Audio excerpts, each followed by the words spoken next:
ಇವತ್ತಿನ ಕಾರ್ಯಕ್ರಮದ ಬಗ್ಗೆ ಎರಡು ಮಾತಾಡಿ. ಆತ್ಮೀಯ ಎಲ್ಲ ನಾಗರಿಕ ಬಂಧುಗಳೇ, ಇವತ್ತಿಗೆ ಮಹಾನುಭಾವ ಅಂಬೇಡ್ಕರ್ ಅವರ ಸಂವಿಧಾನ ಕರಡು ಸಮಿತಿ ರಚನೆ ಮಾಡಿದಂತಹ ಒಂದು ಸುವರ್ಣ ಮಹೋತ್ಸವದ ಸುವರ್ಣಾವಕಾಶ. ಈ ಒಂದು ಅಡಿಯಲ್ಲಿ ಇವತ್ತು ದಿವಸ ಸಂವಿಧಾನದ ಮಹಾನುಭಾವ ಇವತ್ತು ದಿವಸ ತಲೆ ಅಂತ ನೆನೆಬೇಕಾಗುತ್ತೆ. ಅವರ ಜ್ಞಾನ ಯಾವ ಮಟ್ಟ ಇತ್ತು ಅಂದರೆ ಊಹಿಸಲಾಗದಷ್ಟು ಜ್ಞಾನ ಇತ್ತು, ಸಂಖ್ಯೆ ಕೋಟ್ಯಾಂತರ ರೂಪಾಯಿ ಇತ್ತು.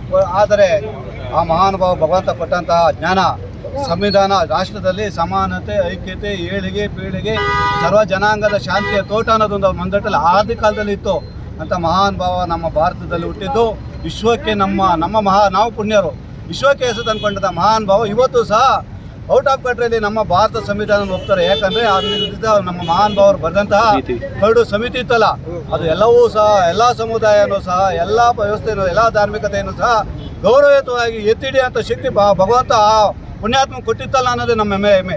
ಇವತ್ತು ನಮಗೆ ಅವ್ರ ಬುಕ್ಗಳು ಓದಬೇಕಾದ್ರೆ ನಮಗೆ ಅವ್ರ ಪಾಠ್ಯಕ್ರಮ ಬಾಲ್ಯ ವಿಚಾರಗಳೆಲ್ಲ ತಿಳ್ಕೊಂಡ್ರೆ ನಮ್ಮ ಮೈ ಜುಮ್ ಅನ್ನಿಸ್ತಾ ಇದೆ. ನಾವೇನು ಮಾಡ್ತಾ ಇದ್ದೀವಿ ಇವತ್ತು ಸಾರ್ಥಕ ಏನೂ ಇಲ್ಲ.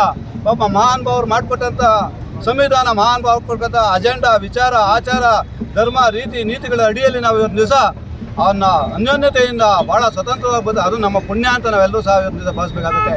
ಆ ಮಹಾನುಭಾವನ ಪ್ರತಿ ಒಂದು ಕ್ಷಣದಲ್ಲೂ ಸಹ, ಪ್ರತಿ ಒಂದು ನಿಮಿಷದಲ್ಲೂ ಸಹ ಆಲೋಚನೆ ಮಾಡೋವಂಥ ಶಕ್ತಿ ನಮಗೆಲ್ಲರೂ ಭಗವಂತ ಕೊಡಬೇಕಾಗುತ್ತೆ.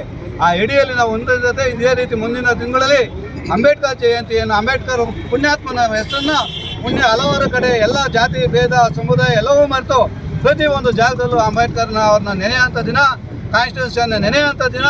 ಕಾನ್ಸ್ಟಿಟ್ಯೂಷನಲ್ಲಿ ಯಾವ್ಯಾವ ವಿಚಾರಗಳಿರ್ಬೋದು, ಸಮಾನತೆ ಇರಬೇಕು, ಧಾರ್ಮಿಕ ಇರ್ಬೋದು, ವಾಕ್ ಸ್ವಾತಂತ್ರ್ಯ ಇರಬೇಕು, ಪ್ರತಿಯೊಂದು ನಮಗೆಲ್ಲ ಗೊತ್ತೇ ಇದೆ. ಅದು ಹೇಳಿ ಆ ವಿಚಾರಗಳನ್ನ ಭಗವಂತ ಅವತ್ತು ದಿವಸ ಅವ್ರ ತಲೆ ಕೊಟ್ಟನಲ್ಲ, ಆ ತಲೆ ಕೊಟ್ಟನ ಇತರರು, ನಮ್ಮ ಭಾರತೀಯರಲ್ಲದೆ ಇತರ ದೇಶದವರು ಸಹ, ಇತರ ಕಂಟ್ರಿಯವರು ಸಹ, ಇತರ ವಿಶ್ವದವರು ಸಹ ಅಳವಡಿಸ್ಕೊಂಡಂಥ ಅವರು ಪ್ರತಿಯೊಂದು ಕ್ಷಣದಲ್ಲಿ ಯೋಚನೆ ಮಾಡೋಂಥ ಶಕ್ತಿ ಆ ಒಂದು ಮಹಾನುಭಾವರು ಅಂಬೇಡ್ಕರ್ ಕೊಟ್ಟಿತ್ತು. ಇವತ್ತು ದಿವಸ ಅವರು ಸಹ ನಮ್ಮನ್ನು ಸಂವಿಧಾನನ ಅಂಬೇಡ್ಕರನ್ನು ಪಾಲನೆ ಮಾಡ್ತಾ ಇದ್ದಾರೆ. ಅವ್ರ ಅಡಿಯಲ್ಲಿ ಅವರ ದುಡಿಗೂ ನಾವು ಸಮಾನರಿಲ್ಲ. ಆದರೆ ನಾವು ಅವ್ರ ಹೆಸರು ಹೇಳ್ಕೊಂಡು ಗಾಳಿ ಕುಡಿತಾ ಇದ್ದೀವಿ. ಆ ಗಾಳಿ ಕುಡಿಯೋಂಥ ಸಂದರ್ಭದಲ್ಲಿ ಆ ಗಾಳಿಯಿಂದನೇ ನಮ್ಮ ಆರೋಗ್ಯವೂ ಸಹ, ಗಾಳಿನೇ ಇಲ್ಲ ಅನ್ನೋ ಮನುಷ್ಯನ ಬದುಕೋದೇ ಇಲ್ಲ. ಹಾಗೆ ಕಾನ್ಸ್ಟಿಟ್ಯೂಷನ್, ಸಂವಿಧಾನ ಇಲ್ಲದೆ ಇದ್ದರೆ ನಾವು ಯಾರು ಇವತ್ತು ದಿವಸ ಬದುಕೋ ರೀತಿಯೇ ಇರಲಿಲ್ಲ. ಆ ಒಂದು ಕಾರಣದಿಂದ ಭಗವಂತನ ಸಂವಿಧಾನ ದಿನ ಅಂತ ಹೇಳಿ ನಮ್ಮೆಲ್ಲ ಮುಖಂಡರು ಸಹ ಭಗವಂತನ ಇವತ್ತಿನ ಸ್ಮರಣೆ ಮಾಡಿ, ಭಗವಂತ ಅಂದರೆ ಭಗವಂತನಿಗಿಂತ ಹೆಚ್ಚು ಅವತ್ತಿನ ದಿವಸ ಭಗವಂತ ಅವ್ರಿಗೊಂದು ಪ್ರೇರಣೆ ಇತ್ತು ಅಂತ ನಾನು ಅಂದ್ಕೊಂಡಿದ್ದೆ. ಯಾಕಂದ್ರೆ ಎಲ್ಲರಿಗೂ ಆ ಶಕ್ತಿ ಕೊಡಲ್ಲ, ನಮಗೂ ಕೊಟ್ಟಲ್ಲ. ಅದರಿಂದ ಅವತ್ತಿನ ಪ್ರೇರಣೆಯಿಂದ ಸಂವಿಧಾನ ಮಾಡಿದರೆ ಆ ಸಂವಿಧಾನದಲ್ಲಿ ಎಲ್ಲವೂ ಸಹ ಕರಡು ರಚಿಸಿಯಾಗಿ 75ನೇ ವರ್ಷದ ಸಮರ್ಪಣಾ ದಿನಾಚರಣೆ ಇದೆ. ಆ ಅಂಗವಾಗಿ ನಾವೆಲ್ಲ ಮುಖಂಡರುಗಳು ಆ ಯಪ್ಪನ ಜ್ಞಾಪಕಾರ್ಥವಾಗಿ ನಾವೇನಾದರೂ ಮಾಡಬೇಕು ಅಂತ ಒಂದು ತೀರ್ಮಾನ ತಗೊಂಡಾಗ ಈ ಒಂದು ಅದ್ಭುತವಾದಂಥ ಸರ್ಕಲಲ್ಲಿ ಇವತ್ತು ದಿವಸ ಆ ಯಪ್ಪನ ಪ್ರತಿಮೆ ಶಿಲ್ವೆ ಅನ್ನೋದು ಮಹಾನುಭಾವರ ಶಿಲ್ವೆ ಇಟ್ಟು ಇವತ್ತು ದಿವಸ ಒಂದು ಸರ್ಕಲ್ಗೆ ಸಂವಿಧಾನ ಸರ್ಕಲ್ಲು, ಅದೇ ರೀತಿ ಕೆಳ ಸೇತುವೆಯನ್ನು ಅಂಬೇಡ್ಕರ್ ಸೇತುವೆ ಅಂತ ಮಾಡಬೇಕು ಅಂತ ನಾವೆಲ್ಲರೂ ಈಗಾಗಲೇ ತೀರ್ಮಾನ ಮಾಡಿದ್ವಿ.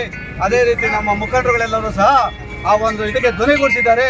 ಈ ವಿಚಾರವಾಗಿ ಏನೇ ಸಹ ವಿಚಾರ ಇದ್ದರೂ ಸಹ ನಾವೆಲ್ಲರೂ ಇದೇ ರೀತಿ ಕೈಗೂಡಿ ಬೇರೆ ಕಡೆನೂ ಸಹ ಈ ಒಂದು ಮಹಾನುಭಾವವನ್ನು ಹೆಸರಿಡುತ್ತಾ ಮಹಾನುಭಾವರ ಸಂವಿಧಾನವನ್ನು ಅಡಿಯಲ್ಲಿ ಏನಿದೆ ಅವ್ರು ಮಾಡಿದೆ ಆ ಮುಂದಿನ ದಿನಗಳು ಮುಂದುವರ್ಸ್ಕೊಂಡು ಹೋಗುತ್ತಾ ಅಂತೇಳಿ ನಾವೆಲ್ಲರಿಗೂ ಸಹ ಇವತ್ತು ದಿವಸ ಶುಭಾಶಯಗಳು ಹಾಗೂ ಧನ್ಯವಾದಗಳು ಸಹ ಹೇಳ್ತಾರೆ. ಜೈ ಭೀಮ್, ಜೈ ಅಂಬೇಡ್ಕರ್.